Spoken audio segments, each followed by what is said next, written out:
Can you believe that the UK government has paid out over £53 million in just 4 years, not to welcome migrants, but to encourage them to leave the country? At a time of deep economic crisis and growing public protests over austerity and defence spending, shocking new details have emerged about how Britain is handling its immigration policy. So, is this a humanitarian gesture, or a strategic push to offload responsibility? Who are the top recipients? And why are Brazilians leading the list?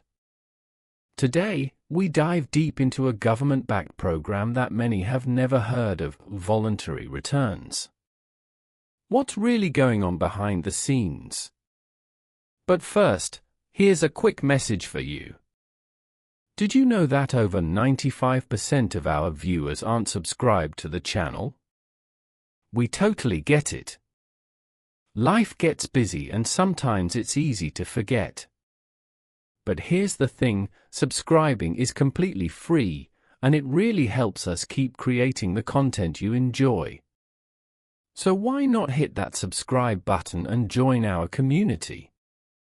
It only takes a second, but it makes a world of difference to us. Thank you for your support. Between 2021 and early 2025, the UK government has paid over £53 million under a programme called Assisted Voluntary Return. So, what exactly is this programme? In short, migrants who agree to leave the UK voluntarily can receive up to £3,000 in cash, along with a free flight home. Who qualifies for this money? The scheme targets several groups: failed asylum seekers, confirmed victims of modern slavery, rough sleepers, migrants with complex health issues, and others who no longer have the legal right to remain in the country. In 2024 alone, 6,799 people left the UK under this scheme, a huge jump from just 2,179 in 2022. Even more surprising, over half of those who took up the offer in 2024 were from Brazil. That's 3,573 people. Next came migrants from India, 915, and Honduras, 271. So why is the government doing this? According to the Home Office, assisted voluntary returns are far more cost-effective than keeping people in accommodation while they await forced deportation. To give context, during the peak of the UK's asylum hotel use in autumn 2023, the government was spending £54 million every 6 days just to house migrants. Politically, the story becomes even more controversial.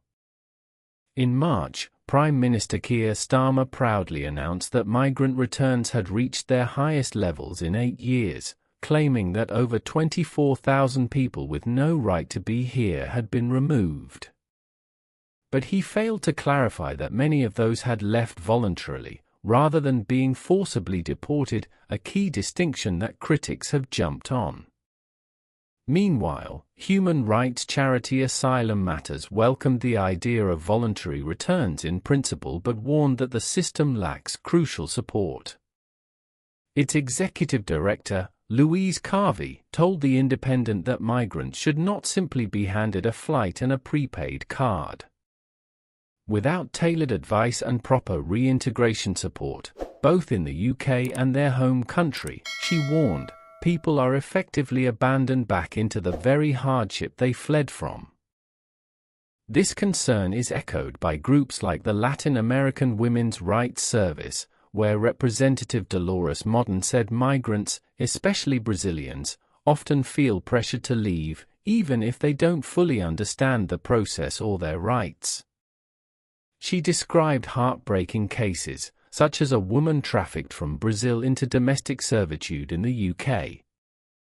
After escaping her abusive employer, she was eventually offered a voluntary return by her consulate and chose to go back, not out of freedom, but because she had no other real choice. So how is the money distributed? the Home Office paid over £53 million to a company called Prepaid Payment Solutions Limited, which issues virtual and physical cards that can only be used in the migrant's country of return. Families with children under 18 are also eligible for support of up to £3,000, and once someone accepts the offer, they face a re-entry ban, the length of which depends on their immigration history and how much financial assistance they received. This model isn't unique to Britain. In Italy, for example, migrants receive €615 before departure, followed by another €2,000, plus extra per family member. But critics say that in the UK, voluntary returns are being used as a shortcut to lower migrant numbers, without addressing the root causes of migration, like exploitation, violence, and poverty. So what do you think? Is this a smart, humane alternative to forced deportation? Or just a way for the UK government to quietly shift the immigration burden elsewhere, while claiming victory? Before you go, if you enjoyed this video, please don't forget to like, subscribe, and share it with others interested in human rights and migration policy. Let us know your thoughts in the comments below. We read every one.